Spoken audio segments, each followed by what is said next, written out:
तो शुरुआत में हम देखते हैं कि कंपनी के बहुत सारे वर्कर्स समंदर के बीच ड्रिलिंग करने यानी समंदर में कुछ खोजने के लिए खुदाई करने आए थे। वो कड़ी मेहनत के बाद घर वापस जा रही थी, पर तभी रिक के मैनेजर मैग्नस के पास कंपनी के हेड की कॉल आती है जो बताता है कि हेलीकॉप्टर्स जो आप लोगों को लेने आ रही थी, इमरजेंसी की वजह से वो कहीं और जा रही है। रिक यानी समंदर के बीचों बीच एक जगह जिसके पास बहुत सारी शिप्स भी होती है। अब मैग्नस जब ये पूछती है कि मेरे वर्कर्स को कब लेने आएंगे कि तभी कॉल बंद हो जाती है। तब इधर पूरी ही जगह का कम्युनिकेशन सिस्टम भी बंद हो जाता है, यानी जिसके जरिए ये किसी से भी राब्ता कर सकते हैं, जिस वजह से डॉक्टर जो अपने घर कॉल कर रही थी उसकी कॉल कट हो जाती है और फुलमर नाम के इलेक्ट्रिशियन का रेडियो सिस्टम बंद हो जाता है। मैग्नस एक मीटिंग बुलाती है जिसमें वो कहते हैं कि फिलहाल तो हेलीकॉप्टर्स हमें नहीं लेने आ रहे, जिस वजह से वो सारे लोग काफी परेशान हो जाते हैं। उनमें से बूढ़ा आदमी बार बार पूछता है कि आखिर क्यों नहीं आ रहे हेलीकॉप्टर्स। अब तभी अचानक सारी लाइट्स भी बंद हो जाती है। फुलमर देखते हैं कि अभी फिलहाल थोड़ी बहुत लाइट्स जनरेटर से चल रही है और रिक के मेन हिस्से का प्रेशर भी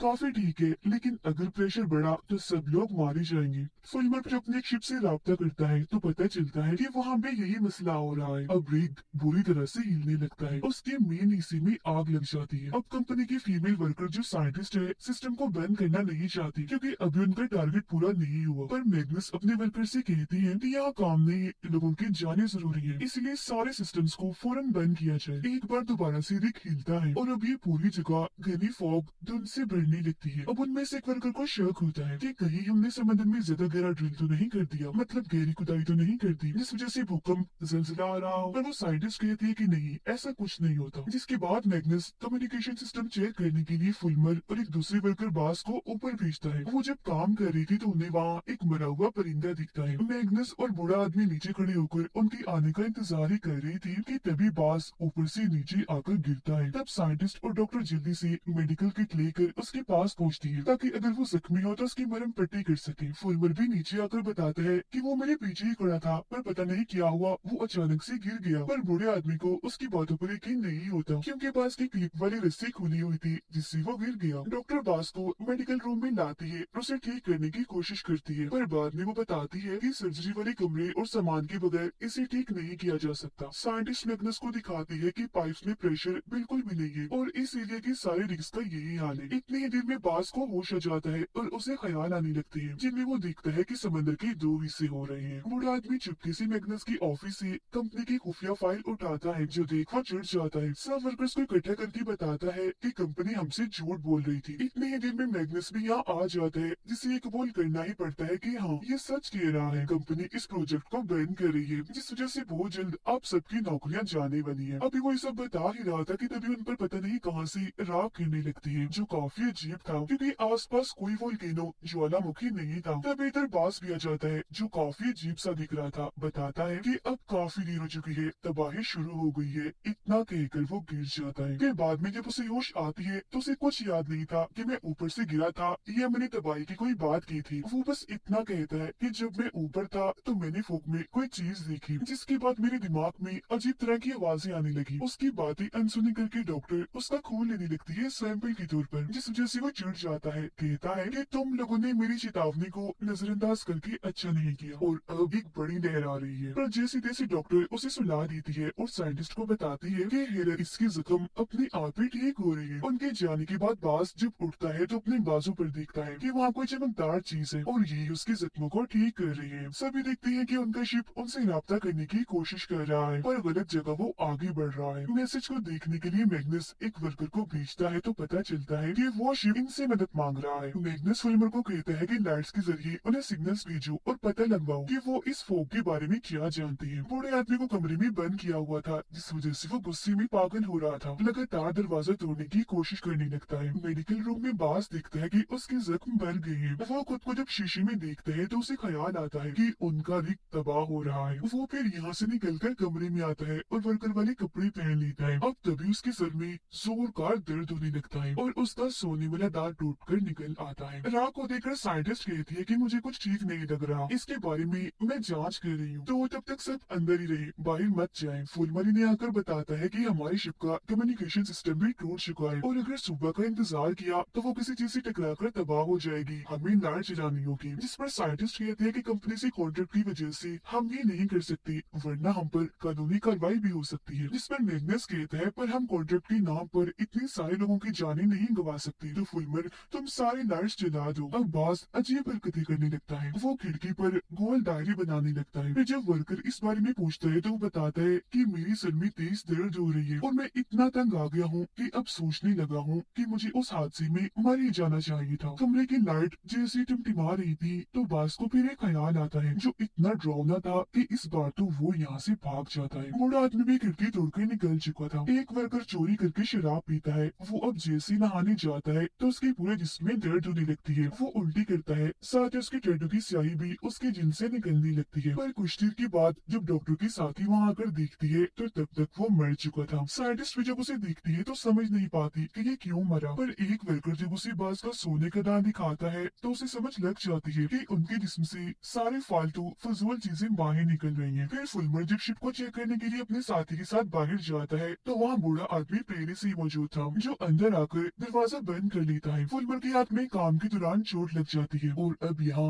वो राह गिरना भी बंद हो जाती है। बूढ़ा आदमी अंदर आकर कंट्रोल रूम में जाता है और लाइट्स के जरिए मदद का सिग्नल भेजता है जिस वजह से उनकी शिप अब फुल स्पीड में आने लगती है। ये देखकर फुलमर और उसका साथी अंदर जाने की कोशिश करती है पर दरवाजा तो बंद था। इसीलिए फुलमर चिल्लाने लगता है। जो आवाज सुनकर मैग्नस और डॉक्टर के साथ यहाँ आकर दरवाजा खोलते हैं और जाकर बूढ़े आदमी को रोकती है। जब एक मैग्नस समझाता है कि लेने की बजाय शिप में ये मैसेज भेजो कि वो गलत रास्ते पर जा रही है। इसीलिए चिक वर्कर लाइट्स के जरिए बास के पास जा पहुंचता है जो बाहर खड़ा हुआ था। वो उसे अंदर आने का कहता है पर बास उसे मना कर देता है, ये कहते हुए कि मैं पानी की उस क्रीचर को देखना चाहता हूँ जो ये सब कर रहा है। वो वर्कर अब जैसे उसके पास जाता है तो वो उसका गला पकड़कर उसके मुंह से पानी बाहर निकालता है। अब तभी एक वर्कर आकर इन्हें बताता है कि शिप की साइड बदलने की वजह से एक काफी बड़ी लेयर इसी तरफ आ रही है तो जल्दी से अंदर आ जाओ। जो सुनकर बाजू से वही छोड़कर अकेला ही अंदर भाग जाता है। मैग्नस आकर उस वर्कर को होश में लाने की कोशिश तो करता है पर उसकी मौत हो चुकी थी। साइंटिस्ट राख पर खून डालती है तो पता चलता है कि राख में कोई छोटे छोटे से जानवर हैं जो कीड़े हैं। वो फिर मैग्नस और डॉक्टर को बुलाकर इस बारे में बताती है कि राख की जांच करने से पता चला है कि उसमें कोई जानदार है जो कीड़े हैं जो किसी एक ऐसे इंसान की तलाश में है जिसके जिसमें वो पनाह ले सके और उसे अपने साथ शामिल कर ले। जिसकी वजह से ये घुसती है तो उसके जख्मों को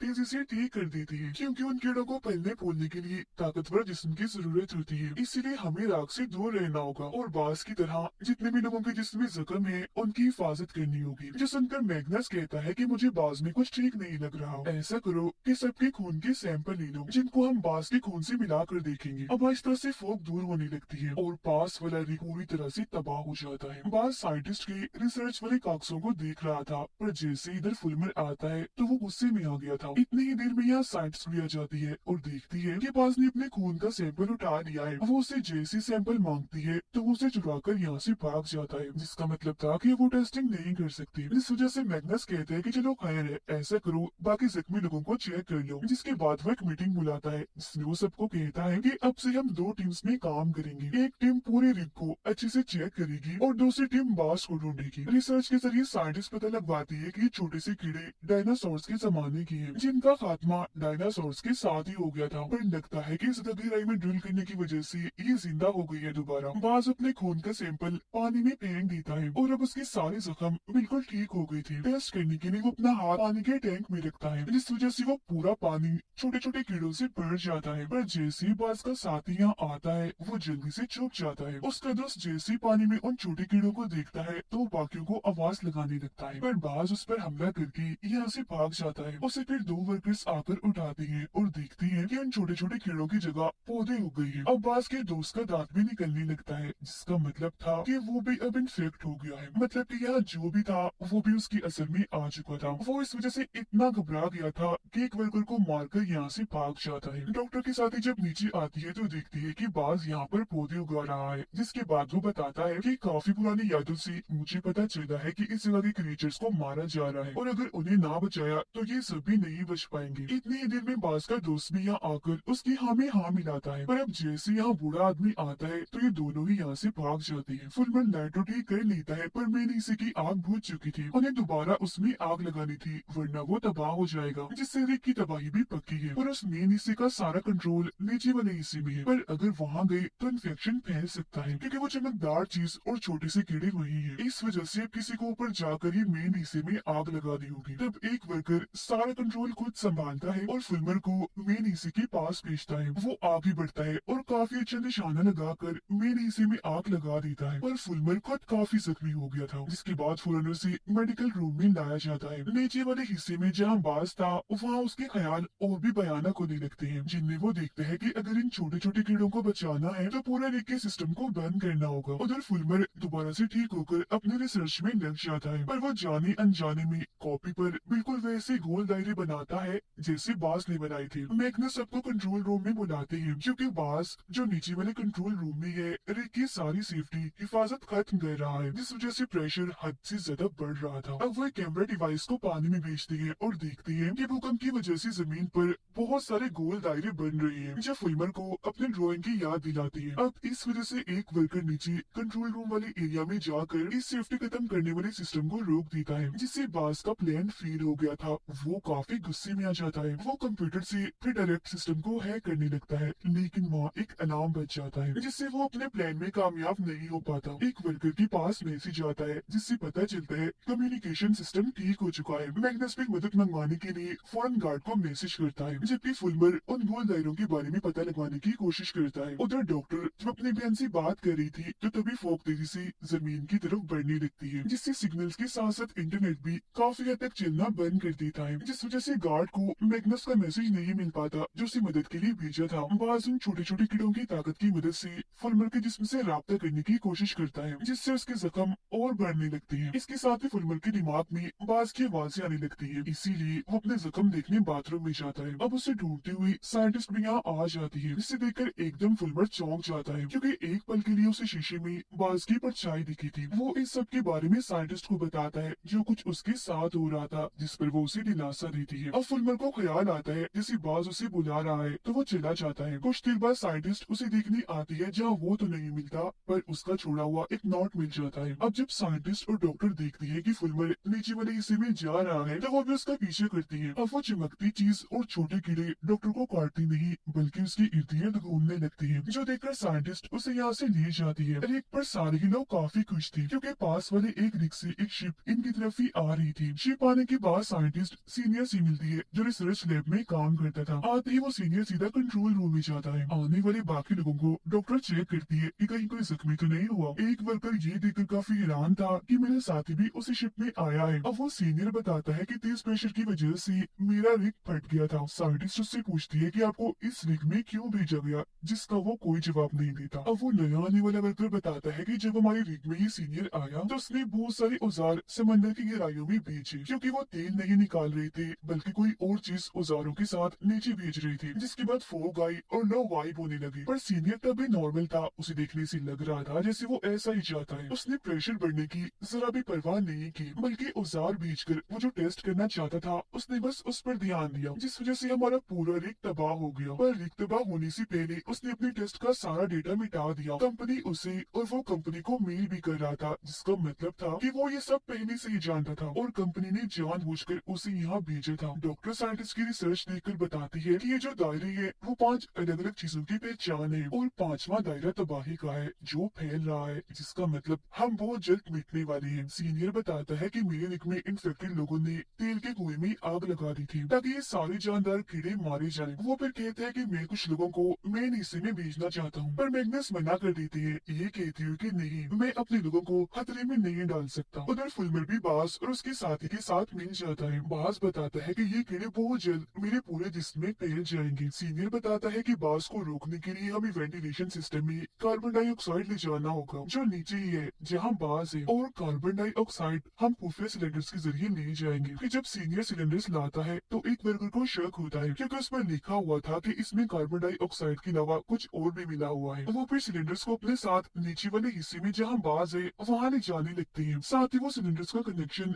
वेंटिलेशन सिस्टम से भी जोड़ देते हैं। वो लोग यहाँ बाज के दोस्त को देखते हैं, जिसकी हालत खराब थी, क्योंकि वो खून की उल्टी कर देता है, जिससे वो समझ जाती है कि यहाँ कार्बन डाइऑक्साइड के ज्यादा होने की वजह से ये मर रहा है। पौधे भी इसी वजह से मर रहे हैं, और ये सीनियर का प्लान था। इसीलिए बूढ़ा आदमी और एक दूसरा वर्कर तो वहाँ से भाग जाता है, पर एक वर्कर वही बाज के दोस्त के पास ही रुकता है। फुलमर फिर वेंटिलेशन सिस्टम को बंद करने की कोशिश करता है, पर वो और बाज दोनों ही बेहोश हो जाते हैं। डॉक्टर देखती है कि उन दोनों के बाहर आने के बाद सीनियर ने नीचे वाले हिस्से के सारे दरवाजे बंद कर दिए। इस वजह से वो साथी जो बाज के दोस्त की वजह से रुका था, वो अंदर ही फंस चुका था। उसकी हालत इतनी खराब हो जाती है कि वो मर जाता है। अब सब आकर सीनियर से सवाल करते हैं कि हालांकि ऐसा करना खतरा था, फिर तुमने क्यों वेंटिलेशन सिस्टम में कार्बन डाइऑक्साइड को मिक्स किया? इस पे वो कहता है कि ये कोई खतरा नहीं है, बल्कि ये जिंदा रहने का एक तरीका है। वेंटिलेशन सिस्टम को बंद करने के लिए साइंटिस्ट उस नीचे वाले हिस्से में जाती है जहाँ फुलमर भी होश पड़ा हुआ था। वो उसे होश में लाने की कोशिश करती है, पर वो नहीं आता। लेकिन अब वो जैसे पौधों पर हाथ रखती है तो तभी फुलमर की आंख खुल जाती है। उसे होश आ गई थी, जिसके बाद ये दोनों यहाँ से निकल जाते हैं। बाज की भी आंख खुल गई थी, उसे भी होश आ गई थी और अब वो पांचवा दायरा भी बंद हो गया था। नया वर्कर बताता है कि सीनियर ने टेस्टिंग को हद से ज्यादा बढ़ा दिया ताकि रिग तबाह हो जाए और ये सारे छोटे कीड़े मारे जाएं। जिसके बाद सीनियर छोटी कश्ती के जरिए यहाँ आ गया हमारे साथ और कई सारे लोगों को वही मरने के लिए छोड़ दिया। फिर जब मैग्नस इस बारे में सीनियर से बात करता है तो वो कहता है कि ये मेरी कंपनी की पॉलिसी है कि चाहे कुछ भी हो जाए, ड्रिलिंग हमें नहीं छोड़नी। तो इसीलिए उन जानदारों को, कीड़ों को खत्म करने के लिए कंपनी ने मुझे भेजा है, क्योंकि अगर उन्हें नहीं मिटाया गया तो वो दुनिया भर में फैल जाएंगे और तो जिंदा रहने के लिए हमें सारे इन्फेक्टेड इंसानों को भी खत्म करना होगा। पर साइंटिस्ट इस बात से बिल्कुल भी सहमत नहीं होती, कहती है कि फुलमर हमें इससे भी अच्छा सुझाव दे सकता है। उधर बास महसूस करता है कि ये कीड़े मेरे जिस्म में सिस्टम को बंद कर रहे हैं। जिसके बाद यहाँ एक और भूकंप आता है। फुलमर बास से राब्ता करने की कोशिश करता है, जिससे उसे पता चलता है कि ये जानदार, ये कीड़े पूरे समंदर को साफ कर रही हैं। ये देख साइंटिस्ट कहते हैं कि कीड़ों की तादाद बहुत ज्यादा है, तो उन पर हमला करने से कोई फायदा नहीं होगा। हमें बास से बात करनी चाहिए, वो ही इनको रोक सकता है, क्योंकि सिर्फ वही इन कीड़ों से जुड़ सकता है, बात कर सकता है। जिसके बाद वो तीनों जब नीचे वाले हिस्से में जाते हैं तो वहाँ बास रो रहा होता है कि बहुत देर हो चुकी है, मैं अपने काम में नाकाम रहा। सीनियर के इरादों के बारे में सबको पता चल गया था, इसीलिए वो नए वर्कर से कहता है कि अगर तुमने मेरा साथ दिया तो मैं तुम्हें और तुम्हारे साथी को यहाँ से बचाकर ले जा सकता हूँ। अब इस वर्कर को शक था कि सीनियर इस रिग को भी तबाह न करते, तो वो माइक्रोफोन ऑन कर देता है, जिस वजह से सीनियर की ये बातें स्पीकर पर हर कोई सुनने लगता है। अब भूकंप आने लगता है तो सीनियर रिग को तबाह करने की सिस्टम को चालू कर देता है। इसी वक्त हेलीकॉप्टर्स भी यहाँ आ गए थे जो इनसे राब्ता करने लगते हैं, पर क्योंकि सीनियर अकेला ही बचना चाहता है तो वो ऊपर आ जाता है। उसे देखकर डॉक्टर और उसके साथी उसका पीछा करते हैं, जबकि नया वर्कर और उसका साथी धमाके को होने से रोकने की कोशिश करने लगते हैं। वो फिर जाकर सबको बताते हैं कि हमने धमाका होने से तो रोक लिया है, पर तबाही होने वाली है, सुनामी आने वाली है, हमें जल्दी यहाँ से निकलना होगा। जाने से पहले बूढ़ा आदमी सीनियर को जोर से मुक्का मारता है। अब यहाँ भूकंप के झटके बढ़ते जा रहे थे तो वो नीचे वाले हिस्से से बाहर निकल आते हैं, पर बाज यही रुकने का फैसला करता है, क्योंकि वो इन कीड़ों के सामने ये बात साबित करना चाहता है कि इंसानों के बीच में कुछ लोग अच्छे भी होते हैं। जिसके बाद बचे हुए सारे लोग हेलीकॉप्टर में बैठकर आखिरकार वहाँ से उड़ जाते हैं, पर तभी एक सुनामी आकर पूरे ही रिग को अपनी लपेट में ले लेती है। बाज जो कि था तो जिंदा, पर वो चमकदार उन कीड़ों के साथ मिल जाता है। अब ये सुनामी शहर की तरफ बढ़कर वहाँ भी तबाही मचाने लगती है, जिसमें बहुत सारे लोग मारे जाते हैं, जिसके साथ ही सीजन इधर ही खत्म हो जाता है।